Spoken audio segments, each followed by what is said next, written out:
There's a global power struggle happening right now, but it's not over oil, not over land, and not even over weapons. It's over a country many people barely think about, Malaysia. While the headlines talk about China and the United States, there's a silent fight going on beneath the surface. And Malaysia is right in the middle of it. Only 5% of people watching are subscribed, so if you like global stories that surprise you, hit that button. It really helps. Now, why is Malaysia suddenly becoming one of the most important countries in the world?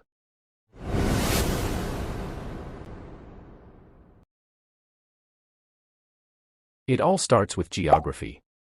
Malaysia sits beside one of the most important shipping routes on Earth, the Strait of Malacca. If you look at a map, it's the narrow strip of sea between Malaysia and Indonesia. It's small, only about 900 kilometers long, but every year, more than 100,000 ships pass through it. That includes oil from the Middle East, food from India, electronics from Japan, and raw materials from Africa. Nearly a quarter of global trade flows through that one channel. That's more than the Suez Canal. If this route were ever blocked, delayed, or taken over, supply chains around the world would freeze. Prices would skyrocket. Businesses would collapse. The world depends on that strait, and Malaysia is right next to it. But what gives Malaysia power isn't just its location. It's that it's stable. It's not in a war. It's not collapsing. And it has good relations with both East and West. That combination is rare. That's why both the US and China are watching it carefully. Because controlling or even influencing Malaysia means controlling a key artery of global trade, without firing a single shot. But geography is only the beginning. Malaysia also holds a powerful resource, rare earth elements. These are minerals you've probably never heard of. Like neodymium, dysprosium, and lanthanum. But they're inside the phone in your hand, the screen you're watching, and the cars on your street. They power electric vehicles, wind turbines, smartphones, satellites, and even missiles and drones. Right now, China controls about 60% of the global supply, and processes even more. The US is heavily dependent on China for these materials. That's a national security risk. So the US is now urgently looking for alternatives.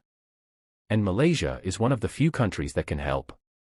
Malaysia has rare earth reserves and processing facilities, including plants that handle radioactive byproducts that many other countries won't touch. This gives Malaysia leverage.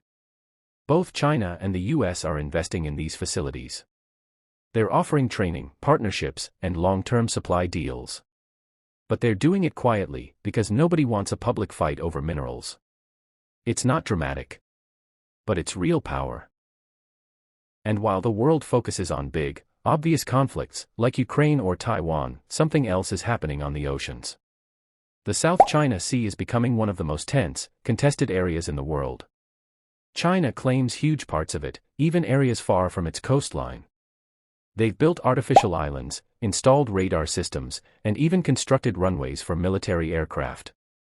The US challenges those claims with warships and patrols. Other countries, like Vietnam, the Philippines, and yes, Malaysia, also claim parts of this sea. Malaysia finds itself stuck in a strange position. It disagrees with China's expansion, but it also depends on China for trade. It cooperates with the US, but it doesn't want to anger its neighbors. So what does it do? It walks a tightrope. One step too far in either direction could spark tension, or worse, economic punishment. And there's another layer to all of this: technology. In 2023, the US began pushing for semiconductor production to move away from China. Chips, the tiny pieces of tech inside every device, are now a battleground. The US wants to control the future of chip making. So it's investing in countries like Taiwan, South Korea, and now Malaysia. Malaysia already handles about 13% of the world's chip testing and packaging. That may not sound like much, but it's critical. Without it, chip supply chains break down. The US has started funding new Malaysian tech projects, offering deals to American companies, and inviting Malaysia into high-tech supply chain partnerships. But this is risky for Malaysia. If it moves too close to the US, China could pull back investments, slow trade, or apply pressure. If it leans toward China, the US could freeze tech partnerships. Once again, Malaysia is caught in the middle of two giants. But here's what makes Malaysia different: it's not a victim. It's playing smart. It's accepting deals from both sides. It's modernizing quietly. It's staying neutral while still benefiting from global interest. It doesn't want conflict. It wants growth. It wants peace. But the more powerful it becomes, the harder that balance will be to maintain. This isn't a flashy story. There are no explosions. No breaking news. But this is the kind of slow, hidden shift that changes the future. If Malaysia continues to rise, if it keeps balancing trade, tech, and diplomacy, it could become one of Asia's most important countries. Not because of its size. Not because of its military. But because of where it is, what it has, and how it plays the game.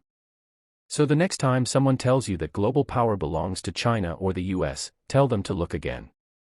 Because in the middle, quietly and carefully, Malaysia is building something. And one day soon, it might be the one deciding how this story ends.